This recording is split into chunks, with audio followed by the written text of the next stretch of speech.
Alors, c'est des conditions un petit peu particulières, parce que je ne sais pas si vous m'entendez bien, j'ai un petit retour dans WhatsApp. Et pour tout vous dire, j'étais tellement content de venir en physique que, donc, encore une fois, j'espère que vous m'entendez bien. J'étais tellement content de venir en physique que bah, j'avais prévu plein d'interactions avec le public. Et grâce à la tempête, bah, on va pas tellement en avoir. Donc voilà. Je refais juste un check. Est-ce que vous pouvez lever la main si vous m'entendez bien? C'est fou, merci beaucoup. Bon, parce que il y a 2-3 trucs qu'on va faire en interaction, comme ça.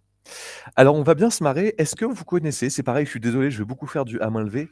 Est-ce que vous connaissez, Francis Galton? Ceux qui ne le connaissent pas, voilà, je vois des retours, je vois des noms. Alors, on va en parler. Bon, avant de parler de Francis Galton, bah, merci aux sponsors, sans qui l'Agile Tour nantais n'aurait pas lieu. Merci à Alain, qui me prête son son téléphone pour que j'ai un retour et puis, bref, plein d'autres qui ont permis que cet événement ait lieu. Hem, Avant de parler de Francis Galton, ça va être très égocentrique, mais je vais parler un tout petit peu de moi. Hem, Bah, moi, brièvement, ça fait longtemps que je suis dans le domaine de l'agilité. Pour ceux qui ne me connaissent pas, j'étais à l'initiative de coachagile.com, entre autres, de agile.christmas aussi. D'ailleurs, il faudra que je m'en occupe cette année pour qu'on ait un Noël agile. Et puis voilà, je suis un petit peu un touche à tout. Je me décris un peu comme, comme quelqu'un qui bah, voilà, découvre plein de choses, se passionne très vite pour plein de choses, se lasse très vite de plein de choses. Donc je connais plein de trucs, en surface, et quelques sujets en profondeur, on va dire. Mais voilà. Une chose, c'est que malgré le fait d'avoir un bac+6, je suis pas un scientifique. Alors le sujet que je vais vous présenter sur les marchés prédictifs, c'est quelque chose que je connais bien parce que je creuse le sujet depuis maintenant quasiment 6 mois. Mais j'ai pas la prétention d'être un mathématicien, d'être un biologiste ou autre. C'est juste un début de retour d'expérience sur les marchés prédictifs. Alors je ne sais pas si vous connaissez ce que sont les marchés prédictifs et puis une petite expérimentation que j'ai pu mener, en entreprise là-dessus. Pareil, désolé pour le côté, à main levée, mais à main levée, est-ce que vous connaissez les marchés prédictifs? Ceux qui connaissent, levez la main. D'accord, il y a une personne. Alors on va passer pas mal de temps à expliquer, grosso modo, il y aura 3 parties. C'est qu'est-ce que c'est l'intelligence collective? Bon, ça, vous connaissez tous, mais on va quand même revenir sur ces racines-là. Ensuite, on va parler de ce qu'est un marché prédictif. Il y a quelques notions de maths que je vais essayer de vulgariser le plus possible. Et la troisième partie, c'est et dans une transformation agile, comment est-ce qu'on peut essayer d'utiliser ça? Encore une fois, pardon, hein, si, comme je vous ai dit, j'aurais espéré la faire en physique, faire plein de trucs, vous faire remplir des feuilles. Vous allez voir, j'ai essayé de recombiner des choses avec ce que j'ai fait en physique à Bordeaux il y a 2 semaines, une semaine même pas, si ma mémoire est bonne. Bref, on essaie de s'adapter et on va voir ce que ça va donner cette conférence. Alors, Francis Galton, c'est le monsieur que vous avez à gauche sur l'écran. Euh, Bah, je vais le présenter, je vais le présenter brièvement en disant que lui aussi, finalement, il est touche à tout, notamment, alors, inventeur, formalisateur de certaines notions mathématiques comme la corrélation, les régressions linéaires. Il est enfant prodige, alors clairement, hein, pour le coup, j'ai dit qu'il était touche à tout comme moi, mais mais il est nettement meilleur parce que, à 4 ans, il parlait déjà 2 langues. On a des traces de ça, il écrivait des lettres en français à sa sœur alors que ce n'était pas, du tout sa langue natale et cetera. Petite anecdote que j'ai trouvée, grâce, au youtubeur Fulloscopy, dont je me suis en partie inspiré pour la conf. C'est un cousin de Darwin, alors j'ai été checker l'info aussi.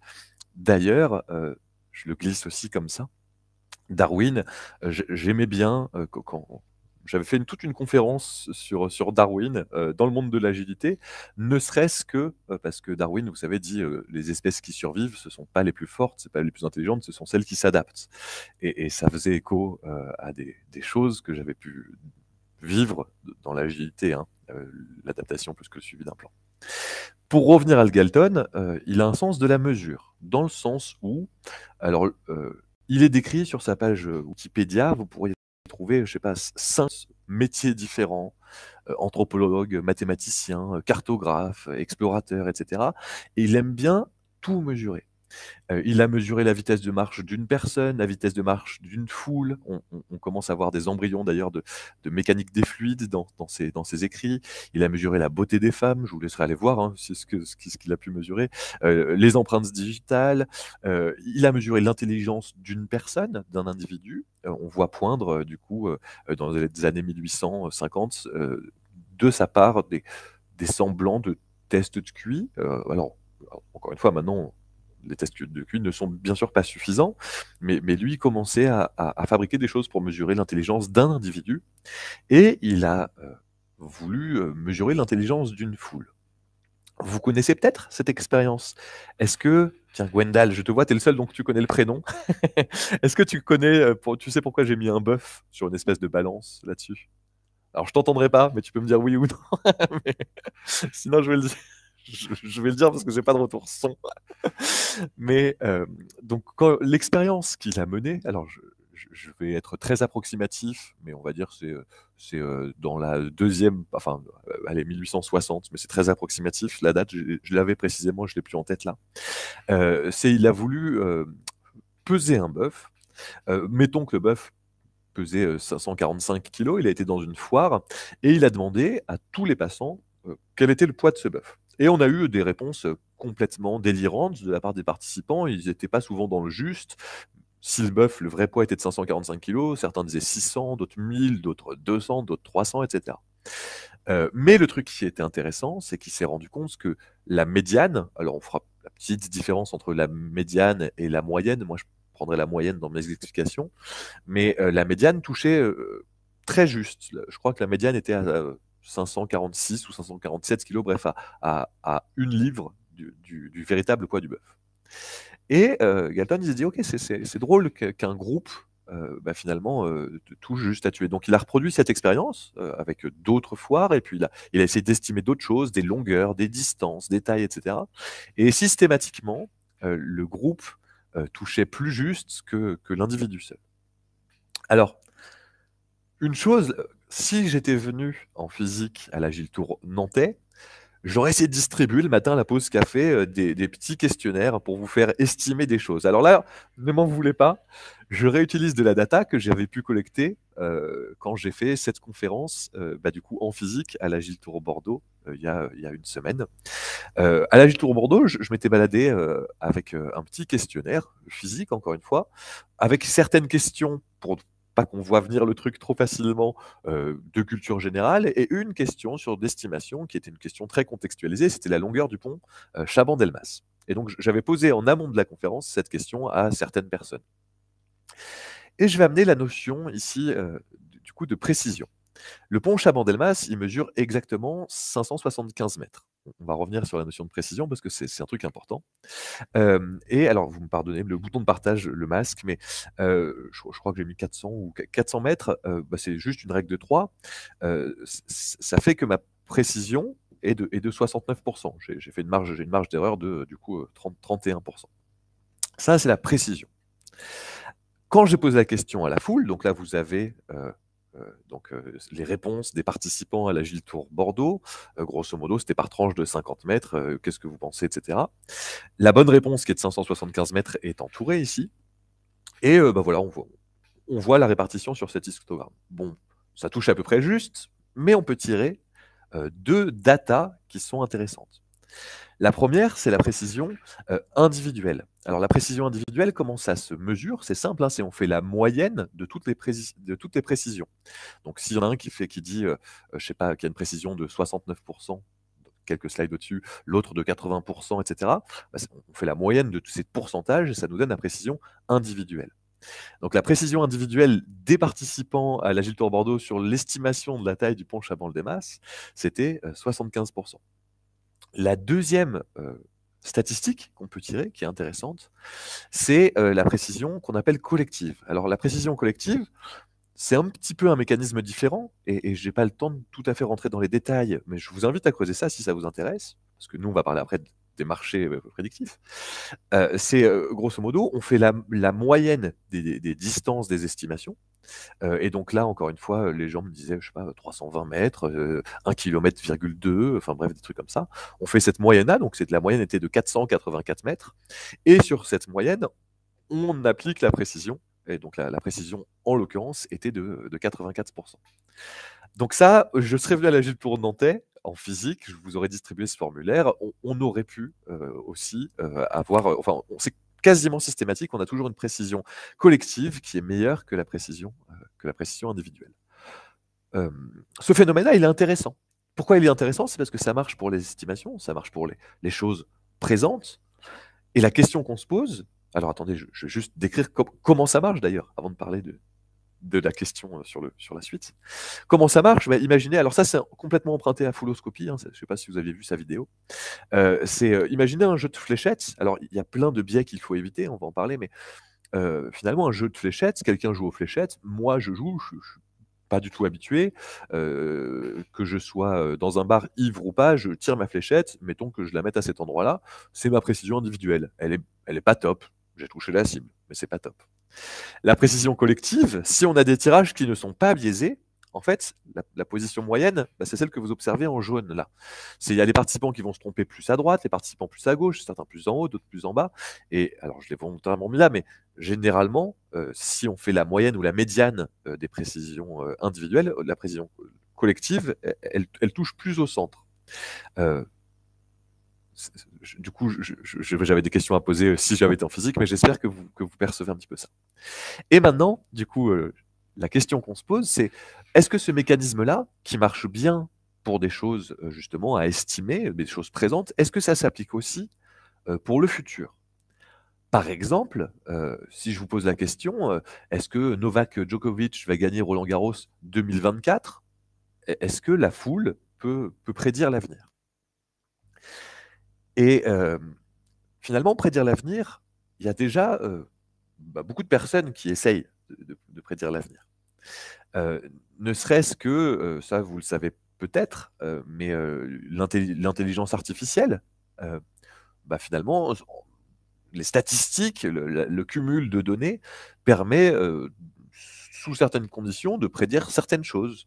Vous le savez peut-être, mais le jeu FIFA de football, qui collecte plein de données, sur les joueurs, sur les équipes et cetera, avait prédit juste sur les vainqueurs des coupes du monde de football 2010, 2014, 2018 et du coup 2022 qui a été joué relativement récemment. FIFA a deviné à chaque fois le gagnant. Je trouvais ça perturbant sur ce côté, l'intelligence artificielle, finalement prédit le futur. Mais la question qu'on se pose là, c'est est-ce que l'intelligence, alors qu'on appelle super collective, parce qu'il y a finalement il y a encore plus de monde qui joue à ça, je vous présenterai tout ça, mais est-ce que ça permet de prédire l'avenir? Ce qui m'avait beaucoup déstabilisé quand j'avais commencé à gratter le sujet il y a 5 ou 6 mois, c'est qu'il y a des sociétés, il y a des organismes, certaines marques que vous connaissez, hein, qui sont prêtes à dépenser des centaines de milliers, voire des centaines de millions d'euros pour essayer de prédire l'avenir, et voire même bref, des gouvernements ou autres. Alors, je vous montrerai, hein, certaines plateformes, je vous donnerai des liens sur certaines plateformes qui existent en fait, mais ce que je trouve fou, c'est que je veux juste aussi le dire, et bien sûr, on va revenir dans le détail là-dessus, hein, c'est que les marchés collectifs, que je n'ai pas encore présentés, mais que je vais présenter là, c'est quelque chose qui existe depuis plus de 25 ans. On voit des premières expérimentations des marchés collectifs, que je vais décrire, qui datent juste avant les années 2000. Et on verra aussi que finalement, les marchés collectifs touchent très souvent juste quand il s'agit de prédire l'avenir. Et je trouve fou que ce mécanisme soit peu connu. Tout à l'heure, quand j'ai posé la question, vous avez été 2 ou 3 à lever la main, alors que c'est quelque chose qui est assez puissant. Donc ça, c'est pas moi qui ai inventé ces données-là. Ce que vous avez sous les yeux, que je vais décrire, c'est des questions où derrière, il y a des boîtes parfois privées, parfois publiques, qui payent très cher pour essayer de voir ce que des milliers, dizaines de milliers, centaines de milliers de personnes peuvent penser du futur, parce que finalement, souvent, les réponses qui s'en dégagent sont celles qui vont vraiment se prédire. Et c'est déstabilisant finalement. Alors, celle que vous avez sous les yeux, bon, j'ai mis des trucs un peu dérangeants exprès, mais c'est des vraies questions qui ont été posées sur Poutine, toujours à la tête de la Russie en 2023. Plus soft, quelle ville sera choisie pour l'exposition universelle en 2030? Et donc vous avez certains résultats sous les yeux. Et puis je l'ai mis ici sur le Bitcoin. À savoir, ça je le dis aussi, certains d'entre vous me connaissent, d'autres non. Je n'aime pas moi les marchés boursiers. Je m'y suis intéressé parce qu'on va voir que les marchés prédictifs s'inspirent beaucoup des marchés boursiers. Je suis nul en bourse, j'ai des convictions plutôt à gauche, ne serait-ce que pour l'écologie, et cetera. Néanmoins, quand je me suis intéressé à ce sujet-là, j'ai, pour la première fois de ma vie, fait quelques investissements en bourse, heu, qui qui m qui ont toujours fonctionné depuis le début de l'année, et donc bref, je voulais juste amener ça sur le truc, c'est que dans la pratique, c'est encore plus déstabilisant parce qu'il y a des choses qui marchent. Avant de décrire qu'est-ce que c'est qu'un marché prédictif, et donc là, je vais prendre mon téléphone parce que j'ai le retour caméra. Je vais vous poser 5 questions, et je vous enverrai sur les réseaux sociaux ou autres, bah, vos réponses et puis on les gardera en tête et j'essaierai, heu, pourquoi pas de pinguer la gile tournante, lorsqu'il y aura eu les jeux olympiques d'été 2024 à Paris pour voir si vous avez touché juste. Je vais vous poser 5 questions. On va essayer de deviner l'avenir ensemble et puis, bah, voilà, si dans 1 an, vous rappelez de cette conf et que les faits se sont vraiment avérés, vous vous direz: «Ça marche vraiment les marchés prédictifs» et bref, on verra ça. La première question que je vous pose, avant encore une fois de vous décrire comment ça fonctionne les marchés prédictifs, c'est, est-ce que vous pensez que la France remportera plus de 30 médailles d'or lors des prochains jeux olympiques d'été de 2024 à Paris? Ceux qui pensent que oui, je vous invite à lever la main. J'en vois 2. Ceux qui pensent que non, je vous invite à lever la main, ça me permettra de voir. Ça marche. Alors oui, j'ai vu quelques-uns qui regardaient la tête, qui tournaient la tête pour voir s'il y avait certains qui avaient voté ou autre. On inclurait un biais, j'en ai pas parlé sur la cible, mais quand on s'influence les uns les autres, ça peut, ça peut bien sûr, biaiser et du coup fausser l'exercice des marchés prédictifs. La deuxième chose, est-ce que la 6 donc c'est plutôt le non qui l'a emporté, hein, sur la première question. Est-ce que la 6G, la prochaine génération de technologie mobile, sera officiellement lancée et disponible pour le grand public d'ici fin 2024? Pareil, est-ce que vous pensez que oui? Est-ce que vous pensez que non? Il y a eu 3-4 mains levées. Plutôt un non aussi. Pour l'instant, vous êtes raccord avec, avec les bordelais.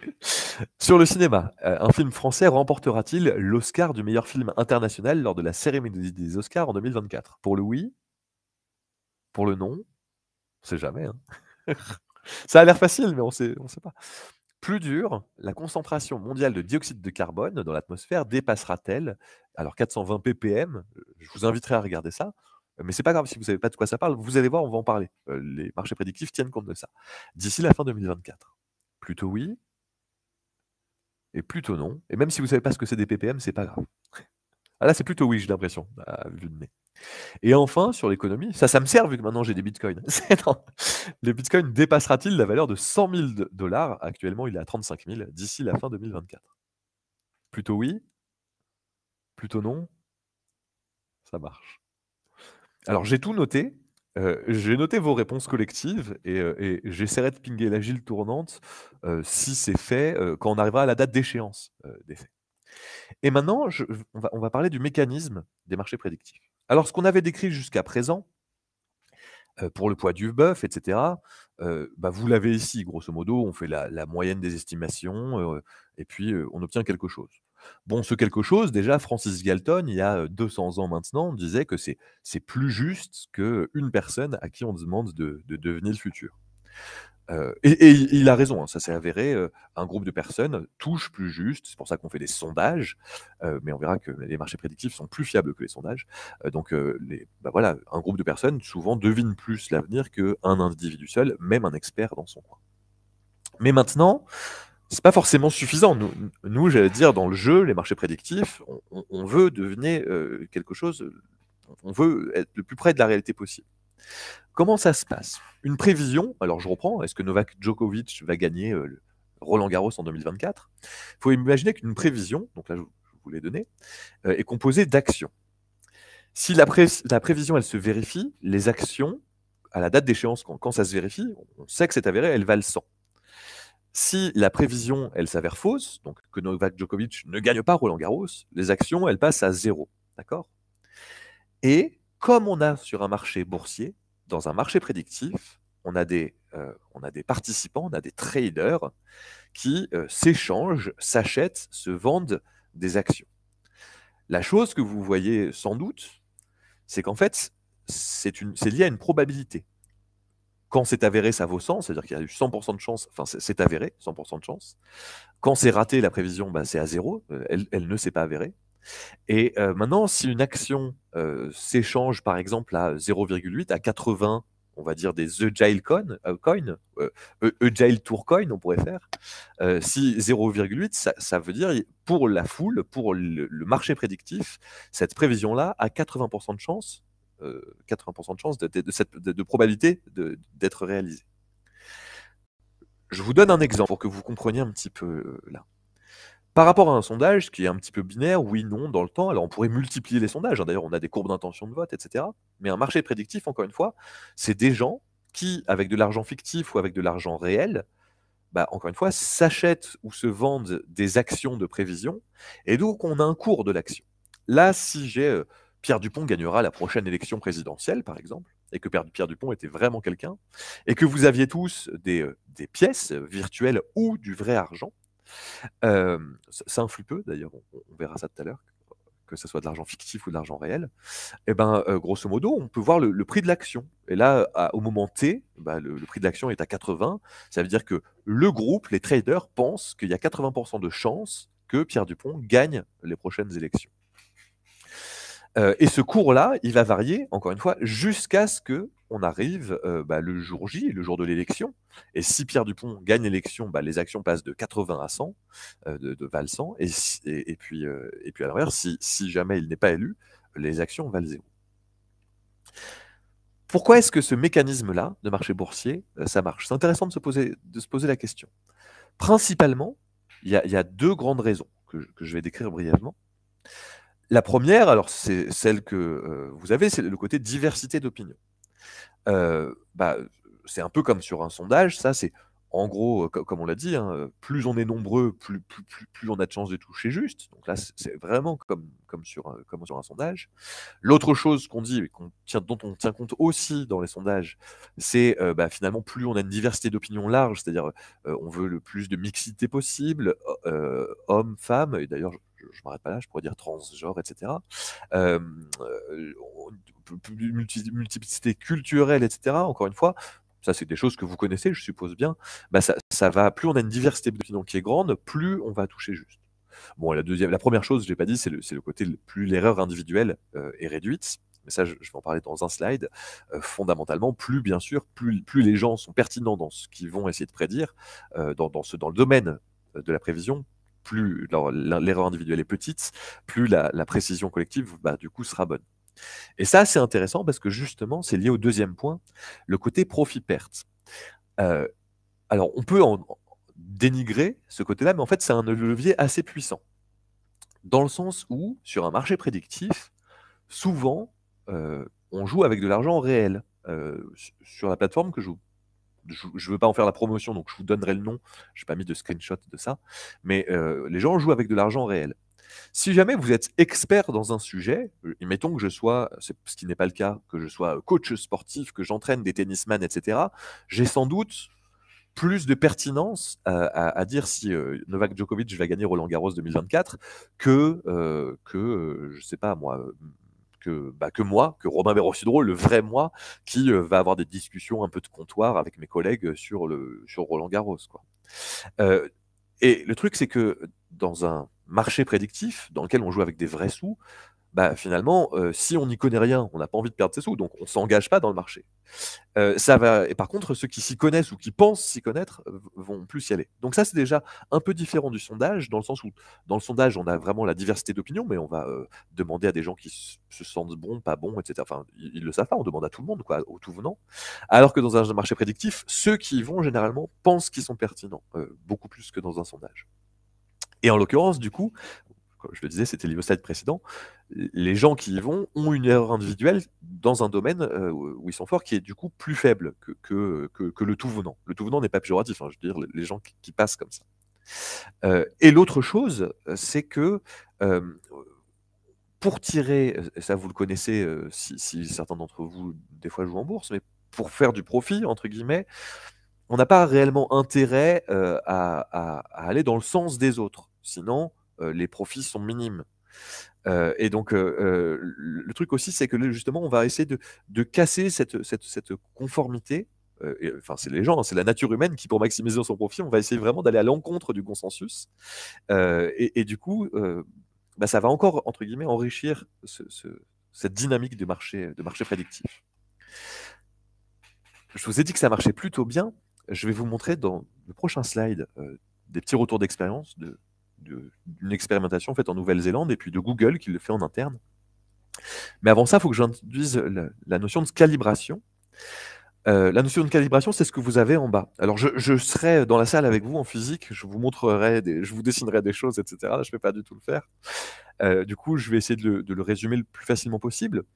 La calibration, qu'est-ce que c'est? C'est si jamais on considère, toutes les prévisions qu'on a faites sur, par exemple, sur plein de prévisions et que, attendez, du coup, comme je peux pas dessiner, je perds mes mots. Qu'on a un ensemble de prévisions qui sont à 0,30%. Sur plein de prévisions, on estime que, bah, tiens, il y a 0,30% de chances que ça se produise. Si jamais ces prévisions, de manière réelle, quand elles sont avérées, en fait, elles s'avèrent tout le temps, elles sont à 100% par exemple, bah, on dit qu'on est très mal calibré. Le marché prédictif pense qu'il va toucher juste, pense que ça va s'avérer, dans, un tiers des cas et en fait, ça arrive tout le temps. Ça veut dire qu'en fait, on n'est pas bon en termes de marché prédictif. Donc ce qu'on veut dire là-dessus, c'est que sur l'ensemble des prévisions, quand le marché prédictif dit que, un phénomène va arriver, à 30% de chances d'être avéré, bah, dans le réel, il faut que ça soit réellement le cas. C'est pour ça, en fait, vous pouvez voir cette droite-là avec, prévision, réalisation. Quand on est sur la droite, c'est qu'on est bon. Si jamais le marché prédictif dit, «Ah, il y a 100% de chances que ça soit avéré, que ça marche» et que, bah, je sais pas, c'est raté, du coup, il a faux. Par contre, s'il dit, «Oui, il y a 100% de chances que ça soit avéré» et que le fait est avéré, si par exemple, le marché prédictif dit 100% de chances que Novak Djokovic, il gagne le prochain Roland-Garros et que Novak Djokovic gagne le prochain Roland-Garros, on aura un point, du coup, tout en haut à droite, sur la droite et du coup, ça sera bon. À distance, c'est difficile de l'expliquer, mais vous l'avez cette notion de calibration à main levée, c'est à peu près OK? Je vous entendrai pas, mais bon, j'ai quand même quelques mains levées. Sinon, encore une fois, on pourra peut-être échanger sur Rimo. Ah bah non, tu as fait tomber ton téléphone. Je vois plus du coup la foule. Et du coup, je disais voilà, retenez juste que plus on est sur la droite, plus on est juste. Donc je vous ai plus en retour parce que le téléphone a glissé. Mais je voulais vous montrer, bah, finalement 2 résultats. Le premier, c'est du coup une expérimentation sur, 230, événements qui ont eu lieu, politiques, économiques. Bah, j'ai enrichi le slide, si j'avais été en physique, j'aurais enlevé des choses. Et alors 300 000 prévisions, bah, faut comprendre que c'est 300 000 personnes qui se sont achetées des actions, hein. Mais sur, 231 événements politiques, sociétaux et cetera, en Nouvelle-Zélande. Et bah, vous pouvez le voir, c'est que le marché prédictif, est quand même, très proche, de cette calibration parfaite. Et du coup, ça veut dire que le marché prédictif touche très souvent juste dans cette expérimentation qui a été menée, enfin depuis le Covid, en Nouvelle-Zélande. Chez Google, alors là, et pardon, je l'ai pas dit, mais c'est joué avec à gauche, c'est joué avec de l'argent réel. Les Nouveaux-Zélandais arrivent avec leur dollar et puis ils jouent avec de l'argent réel. À droite, et c'est inspiré de ça que moi j'ai mené une expérimentation dont je vais vous parler bientôt. C'est c'est une expérimentation qui a été menée chez Google avec 1500 employés sur 150 événements. Et alors les événements, c'est des trucs, voilà, on va lancer un nombre de produits, on va lancer un lancement de produits, pardon. Mais c'est aussi, bah voilà, est-ce que vous pensez que quand on va sortir ce service-là et qu'on va le mettre au grand public à disposition, est-ce qu'on aura plus de 1000 retours de bugs, ce genre de choses. Et aussi, on voit qu'on est assez juste, un peu moins juste qu'à gauche, mais on est quand même assez juste. Je vais revenir là-dessus sur l'exemple du nombre de bugs parce que je l'ai vécu dans la vraie vie et, et on parlera d'autoprophétie réalisatrice ou ce genre de choses. Hop, pardon. Tout à l'heure, du coup, je vous disais, ça c'est plutôt donc ces datas-là, ce slide-là n'est pas du tout de moi, mais c'est pour illustrer le propos. Alors, encore une fois, sur Internet, vous avez des centaines de données là-dessus et elles se corroborent toutes. C'est que tout à l'heure, on disait que le groupe touche plus juste que l'individu. C'est ce que vous avez à gauche. Bah oui, du coup, le groupe est plutôt bien calibré. Bah, on le voit, on n'est pas tout à fait sur la droite de calibration, mais c'est plutôt pas mal. Mais un marché prédictif, c'est ce que vous avez à droite, est souvent, est souvent très juste, très vrai, très bien calibré. Ça veut dire que le marché prédictif se trompe peu, entre guillemets. Et maintenant, alors c'est une question, je ne sais pas tout à fait comment je vais le gérer à distance, parce que j'aurais voulu, maintenant que vous avez, vous, je vous pose quand même la question et on va voir si on arrive à se débrouiller, si Alain arrive à passer le micro ou autre, et sinon, c'est pas grave. Mais j'allais dire, maintenant, j'espère que j'ai réussi à vous expliquer un petit peu qu'est-ce que c'était que comment les mécanismes derrière l'intelligence collective. a un petit peu vu. Les mécanismes des marchés prédictifs, qui sont ni plus ni moins finalement que des marchés boursiers appliqués à prévoir le futur, donc les mêmes mécanismes qu'un marché boursier. Imaginons que vous ayez une plateforme dans votre entreprise, là où vous travaillez, sur laquelle, finalement, vous, tous les collaborateurs de l'entreprise peuvent proposer des prévisions et qu'il y ait un espèce d'argent, pourquoi pas fictif, hein, qu'on vous donne tous les mois, qui vous permettent de trader sur des prévisions en achetant des actions, comme on l'a vu il y a quelques slides. J'aimerais bien que je laisse une minute sans être en présentiel avec vous, ça sera dur parce que j'ai peu de retour, mais comment est-ce que vous utiliseriez cet outil? Je vous laisse quand même pour est-ce que vous utiliserez cet outil pour prévoir le futur et quelles questions vous poseriez à votre entreprise, etc. Euh, Comme je ne pourrais pas avoir cette interaction avec vous, vous passez le micro dans la salle, etc., je vous laisse quand même une petite minute, allez, 30 secondes de réflexion personnelle en silence pour que vous essayiez d'imaginer ça. Et puis après, je vous ferai un retour d'expérience. Et du coup, on perdra quelques minutes d'échange que j'aurais aimé avoir avec vous sur le sujet. Euh, et tant pis, c'est la faute à la tempête.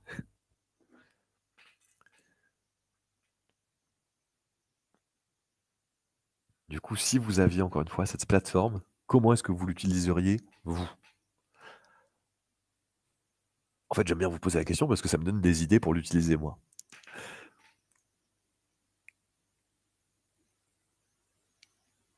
Allez, je vais prendre la main parce que c'est trop dur pour moi de vous voir sans pouvoir interagir avec vous à distance. Du coup, je vous donne quelques petites choses.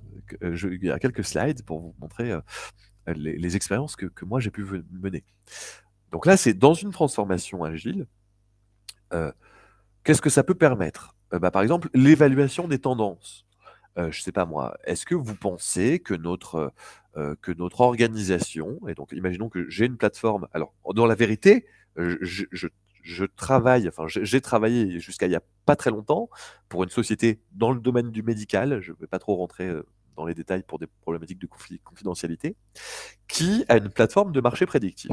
Cette plateforme est ouverte, comme je vous l'ai décrit là, à tous les collaborateurs, même les prestataires.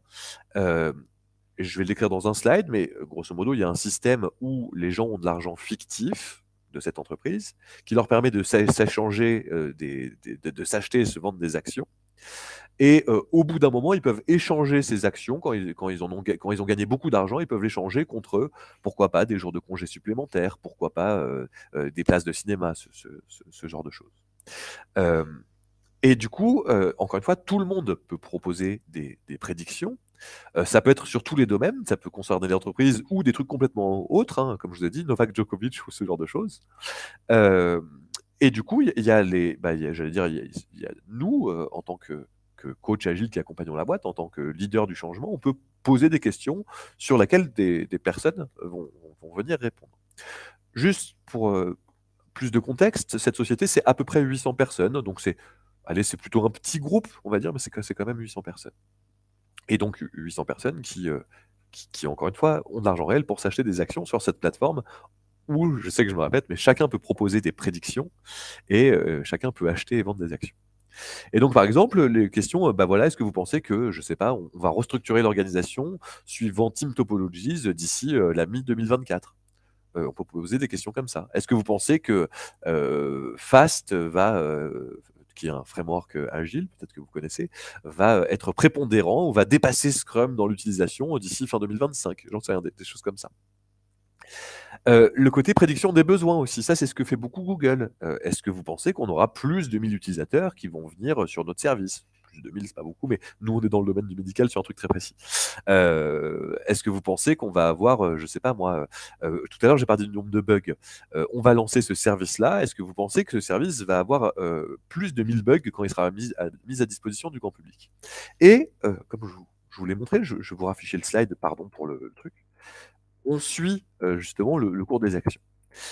Si parle du nombre de bugs, parce que ça c'est un truc qu'on a vraiment vécu sur un service qu'on a lancé. Alors nous on est, encore une fois, c'était une boîte dans le domaine du médical, donc touchy dans le sens où l'application qui est faite grosso modo, c'est les hôpitaux. J'essaie de garder la confidentialité sur certaines choses. C'est les hôpitaux qui l'utilisent. Donc, il y a des dossiers sensibles des patients et c'est aussi les médicaments qu'ils doivent prendre. Donc, les vies sont pas vraiment en jeu, mais quand même. Et donc, si on dit, voilà, est-ce que vous pensez qu'il y aura plus de 1000 bugs quand on va mettre ce truc-là en service? Si on suit le cours des actions avec les développeurs qui eux-mêmes participent à l'élaboration de ce service, avec pourquoi pas les product managers qui ont prévu cette fonctionnalité, etc. Si on voit que ça va vers le oui, on se dit c'est bizarre. Alors je dis pas que ça va être le futur et qu'il y aura 1000 bugs, mais c'est déjà on voit un outil qui permet d'anticiper certaines choses, de dire c'est bizarre que les gens qui construisent ça soient eux-mêmes pas confiants. Mais on va voir que ça va un peu plus loin que le vote de confiance. Pardon, hop, d'avoir joué là-dessus. Google l'utilise encore une fois sur la prédiction des besoins des utilisateurs. Est-ce que vous pensez que, je ne sais pas moi, tel produit, pourquoi pas la réalité augmentée, sera rentré dans les mœurs en 2025? Si oui, avec quel produit, etc., etc. Attendez, je regarde juste. Ça marche. Je regardais l'heure pour voir si j'étais pas trop en avance ou en retard. Allez, je vous donne un cas concret. La question là, c'était, on a beaucoup travaillé sur le lead time. Certains d'entre vous qui me connaissent peut-être, j'aime beaucoup Accelerate, l'étude Accelerate, et vous le savez sans doute si vous connaissez cette étude, mais on dit souvent que la performance d'une entreprise qui est dans le numérique, qui fait du logiciel, est liée à 4 indicateurs qui sont son lead time, la fréquence de déploiement, le change failure rate et le MTTR. Bon bref, ça on s'en fiche. Et nous, on se disait, voilà, on avait un lead time qui est pas satisfaisant. Donc, lead time, c'est le temps moyen qu'il se passe entre le moment où une équipe commence à travailler sur une fonctionnalité et le moment où elle est disponible en production.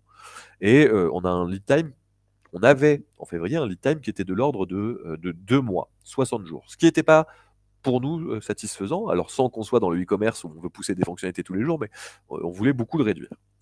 Et la question qu'on a posée donc début 2023 aux collaborateurs de cette société, c'était est-ce que vous pensez que d'ici fin 2023, on aura un lead time qui sera de moins de 3 jours? Donc grosso modo, passer de 60 à moins de 3. Quelques mécanismes. Alors comme je vous l'ai dit, il y a un refill, parce que donc là on va parler d'une prédiction en particulier, mais il faut imaginer encore une fois que chez cette entreprise, il y a cette plateforme, tout le monde peut proposer des prédictions, et donc des gens gagnent alors je vais marquer Agile Coin, c'est pas le nom qu'ils ont donné, mais gagnent des sous, fictifs, hein, encore une fois, mais certains perdent tout. Alors pour que l'ensemble des collaborateurs puissent continuer à jouer, surtout que des fois ces pièces sortent du système parce qu'on les échange contre des biens ou des services, des places de cinéma ou autres, entre guillemets, chaque collaborateur retrouve 100 pièces par mois et par personne. Tout le monde participe et aussi, juste, je voulais dire une chose, on fait exprès de ne pas s'attarder sur l'attractivité des prédictions. Il y a certaines prédictions qui vont pas plaire au groupe et donc il y a 2 personnes qui vont miser dessus. Et donc ça, vous l'avez, la loi de la diversité dont on parlait tout à l'heure, le groupe n'est pas suffisamment diversifié, il n'y a pas assez de monde pour que ce soit fiable. Par contre, il y a des prédictions sur lesquelles il va y avoir des fois quasiment l'ensemble des collaborateurs, 500, 600 personnes qui se trade des actions. Et donc là, en l'occurrence, on était plus dans ce cas-là. Et vous voyez, donc en février, on dit est-ce que vous pensez que on va réussir à diviser notre lead time quasiment par 20, hein, de 60 jours à 3 jours, et les actions s'échangent. Et on peut suivre au travers du temps le cours des actions. Ce qui est intéressant, c'est que nous, comme on accompagnait cette société, en tant que coach agile, et en plus, là, moi j'avais la casquette DevOps là-bas, on met des trucs en place, des trucs techniques, hein, une chaîne de CI/CD, donc pour fluidifier la livraison en production, bref, toute une stratégie de test qui n'avait pas été pensée, qu'on a pensé, etc. Donc on mène des actions. Les pics qu'on voit, c'est genre on a défini la stratégie de test, boum, le prix des actions, il est passé de 10 coins à 40, etc. Puis bref, on suit le cours. Et du coup, ce qui est intéressant, c'est que on voit la tendance et on se dit, bah ouais, on va y arriver, ou pas. Et donc là, c'est le ou pas que je voulais afficher. C'est, on peut aussi avoir l'effet où, et donc là, en l'occurrence, c'est d'ici fin 2023, d'ici vraiment Noël, quoi, décembre. Et puis là, on a eu un truc justement qui s'est un outil qui s'est complètement cassé la gueule. On est en train de changer d'outil. Et donc en septembre, vous voyez que ça dégringole. Et donc, encore une fois, un marché prédictif donne une tendance. Et là, on se dit, on va sans doute pas y arriver. Mais le groupe le devine, quoi. C'est ça qui est intéressant. Ou en tout cas, on peut se poser des questions. Je trouve que la data est intéressante à traiter. Et du coup, je voulais terminer par ça. Alors, encore une fois, pardon, j'aurais beaucoup aimé pouvoir échanger et interagir. J'avais prévu plein de trucs, même un tour de magie à vous faire si j'étais venu en physique. Mais le côté prédire ou influencer, je trouvais ça intéressant. Parce qu'encore une fois, je vous disais, mon but à moi dans une transfo agile, c'est pas d'utiliser les marchés prédictifs pour deviner le futur, quoique je trouve que ça peut être intéressant en termes de product management, par exemple, pour savoir si tel ou tel service va plaire. Mais c'est le côté prophétie autoréalisatrice. Parce que là, je vous ai montré une courbe qui augmentait et qui se cassait la figure. Mais j'ai déjà vu aussi sur certaines choses que je ne peux pas vraiment dévoiler là, mais finalement quelque chose où moi j'aurais mis ma main à couper que ça ne se serait pas passé. La plupart des collaborateurs auraient mis leur main à couper qu'une prédiction ne se serait pas avérée. Mais les marchés prédictifs, les actions se sont échangées et ça a tiré à la hausse, ça tire à la hausse, ça tire à la hausse. Les gens suivent cette évolution-là. Et du coup, je ne sais pas si c'est pour avoir du profit ou autre, mais j'ai vu des gens changer leur comportement. Alors, en l'occurrence, les prédictions qui étaient proposées étaient des choses que moi je trouve vertueuses, dans mon jugement à moi, mais ont changé leur comportement pour encourager le fait, pour maximiser les chances que cette prédiction soit avérée, que ça se passe. Eux avaient un intérêt, c'est tout simplement parce qu'ils gagnaient cet argent virtuel pour s'acheter des jours de congé ou ce genre de choses. Et du coup, je me disais, c'est un truc. Alors, je ne vais pas juger d'éthique, je ne sais pas si c'est bizarre ou pas, mais quand on est concerné nous-mêmes par la prédiction qu'on fait, j'ai vu des comportements complètement se modifier pour maximiser les gains des personnes. Et donc, je disais, voilà, attention, quand on n'est pas considéré, genre, si je reprends l'exemple, moi, je ne peux pas influencer le cours du Bitcoin ou l'élection de Poutine qu'il y aura. Par contre, si jamais je suis dans une société où je suis à la fois trader et à la fois acteur du futur, je n'avais pas du tout anticipé ce biais-là quand on avait mis cet outil de marché prédictif en place, mais on voit des changements de comportement, encore une fois, dans le but de finalement toucher les prédictions. Et du coup, ça, je trouvais ça intéressant parce que sans juger du côté éthique, sans juger du côté. J'allais pas dire que c'est une manipulation parce que c'est les gens qui voient ça, mais je trouve que les marchés prédictifs sont un outil qui change radicalement le comportement des gens. Alors pour l'instant, c'est que sur des prédictions plutôt positives, mais je me demandais si jamais des gens s'amusent à vouloir faire des trucs plutôt négative ou autre, qu'est-ce qu'on ferait de ces prédictions? Comme je vous l'ai dit, pour l'instant, c'est complètement ouvert et j'en suis là de mon expérimentation qui a duré pour l'instant quelques mois. Mais voilà, c'est encore plein de questions philosophiques qui se posent. C'est fini. Je terminais là-dessus. Encore une fois, pardon si j'ai terminé tôt, je ne me suis pas rendu compte. Je ne me suis même pas rendu compte de l'intérêt que vous avez eu à suivre cette conférence. Dans le sens où vraiment j'avais prévu plein de trucs en physique et que j'ai dû tout revoir ma copie depuis la tempête, donc en une journée. J'espère que ça n'a pas été trop désagréable pour vous. Mais voilà, je serais content que vous puissiez me dire par chat ce que vous en avez pensé, si c'est clair pour vous, les mécanismes des marchés prédictifs et comment est-ce qu'on peut essayer d'utiliser ces outils dans une transfo agile et ce petit retour d'expérience. Et encore une fois, je ne suis pas expert dans le domaine, mais maintenant de concret sur cet outil-là. Donc on a vraiment une plateforme, encore une fois, où chacun peut mettre des prédictions et où les gens peuvent s'acheter des actions de prédiction. Voilà, j'ai 5 mois d'expérience et je trouve ça très intéressant. C'est tout. J'espère que ça vous a plu. Ah oui, merci pour les pouces levés ou autres. Alain, tu me dis ce qu'on fait, hein.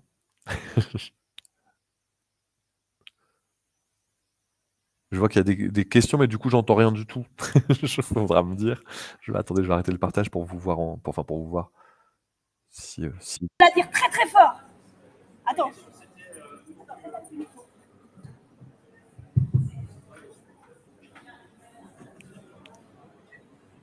Est-ce que tu m'entends? De très loin, mais j'entends. Ok, je voulais savoir, du coup, pour que ce système de marché prédictif puisse être efficace, c'était quoi à peu près la taille d'échantillon minimum d'actions qu'il faudrait entreprendre? En gros, est-ce que dans un groupe de 10, ça fonctionne quand même? Alors. Non, ouais. Est-ce que dans un groupe de... donc je vais répéter. Est-ce que dans un groupe de 10, enfin, quelle est la taille minimum pour que ça soit avéré? Nous, donc dans ce groupe du médical, je te parle de mon expérience. Je ne parle pas de la théorie. Tu pourras aller gratter sur Internet, tu verras plein de choses qui sont dites. Mais nous, les prédictions sont vraiment fiables à partir de 200 personnes qui s'échangent des actions. Et attention, qui s'échangent des actions, je le répète aussi, c'est... sur une prédiction, tu peux dire j'achète 200, 300, 500 actions, etc. Ou à l'inverse, tu peux dire bah, j'en ai que une. Enfin, donc, je ne parle pas en nombre d'actions, mais je parle en nombre de personnes qui participent. Nous, il y a vraiment ce cap de 200 personnes qui s'intéressent pour que ça soit fiable. Si c'est que 3, 10, 50, en tout cas, dans notre expérience à nous, c'était pas très très fiable. Merci. Je t'en prie. S'il n'y a pas d'autres questions, j'en ai une deuxième. Ah bah vas-y, continue, allez. J'ai une autre question. Alors, je n'ai pas tout compris sur le système de calibrage des marchés. Ça allait assez vite. Mais au pire, je pourrais me renseigner après. Je voulais savoir si on arrive à identifier que le calibrage n'est pas bon. Qu'est-ce qu'on peut faire pour améliorer ce système-là? Alors, juste sur les marchés prédictifs. Alors, c'est difficile. En fait, le calibrage te permet de voir si ton marché prédictif est bon ou pas. Nous, comme on est en interne, on ne peut pas changer le marché. Tu pourrais, si tu étais dans la vraie vie, dire je sais pas, on va essayer de ramener d'autres acteurs, peut-être l'ouvrir à d'autres pays, etc. Mais par contre, ce qui est intéressant, c'est que, encore une fois, un marché prédictif est mieux calibré. Donc, encore une fois, le calibré, c'est que si tu dis qu'un fait a une probabilité de 30% de se produire, bah, il faut qu'il se produise réellement 30% du temps. S'il se produit 100% du temps alors que ton marché dit qu'il doit se produire 30% du temps, c'est là où c'est mal calibré. Et du coup, les marchés prédictifs sont généralement systématiquement même mieux calibrés que les sondages, que des groupes d'individus censés être experts, etc. Vraiment, cette mécanique de trading fait que les marchés sont bien calibrés. Je nuance quand même sur le côté, parce que c'est ça qui est à la fois terrifiant et à la fois passionnant. Encore une fois, je vous ai dit, il y a des centaines de millions d'euros qui sont dépensés par des grands groupes, et moi, j'avais même pas idée de ça pour prévoir l'avenir. Je trouve ça bizarre de le dire comme ça, parce que bien sûr, je suis agiliste aussi, je dis bien sûr qu'on ne peut pas le faire, quoi, au fond de moi. Mais bon, les gens essaient de le faire. Et du coup, on parlait du côté biaisé. Et c'est ce que je disais à la fin, c'est grosso modo, tu l'as avec les flèches, tu sais, si tu as ça, si jamais tu influences des tireurs et qui tirent toujours à gauche, je ne sais pas, parce que tu leur bandes un œil ou autre, ça ne va pas marcher. Donc il faut que les tirages soient indépendants, il faut que les gens soient pas influencés par d'autres facteurs que le marché prédictif lui-même pour que ça marche. Je ne sais pas si c'est clair ce que j'ai dit. J'ai un élément de ma réponse. Ouais, ça marche. Est-ce qu'il y a d'autres questions dans la salle? Est-ce que je peux juste vous demander de passer un peu plus vite? J'étais dans le chat. Hein. Merci pour la présentation. Moi, je trouve ça très intéressant et je suis très joueur, donc je me projette un petit peu à mettre ça en place. La plateforme, est-ce que c'est quelque chose d'interne? Est-ce qu'il y a des choses, des outils utilisables? Alors, il faudra que je retrouve le nom si ça t'intéresse. Nous, c'est un développement spécifique, mais qui a été fait sur un truc open sourcé, justement, une application open source qui était faite pour la bourse. C'était open source et du coup ça a été déformé, mais j'allais dire une grosse partie du code avait déjà été produite et ça a été récupéré par la société dont je veux taire le nom où il y a cette expérience qui est faite. Mais je pourrais te trouver le nom de ce logiciel open source si jamais tu veux essayer de mettre ça en place. Je crois que c'est pas trop compliqué à trouver sur le net. Très bien, merci. Je t'en prie. Mais par contre, il y a eu quand même eu toute une équipe pour peaufiner l'outil. Après, une fois qu'il a été fait, c'est un truc pour de l'interne et puis qui fonctionne et qu'on fait pas trop évoluer. Mais par contre, il est beaucoup utilisé, encore une fois, dans le sens où des gens peuvent en tirer un petit bénéfice, quoi. Je sais pas s'il y a d'autres questions, dites-moi. Bah écoute, non, je crois que c'était la dernière question. Ça marche. Merci à toi. Merci à vous. J'espère que ça vous a un peu plu. Et puis à bientôt, du coup.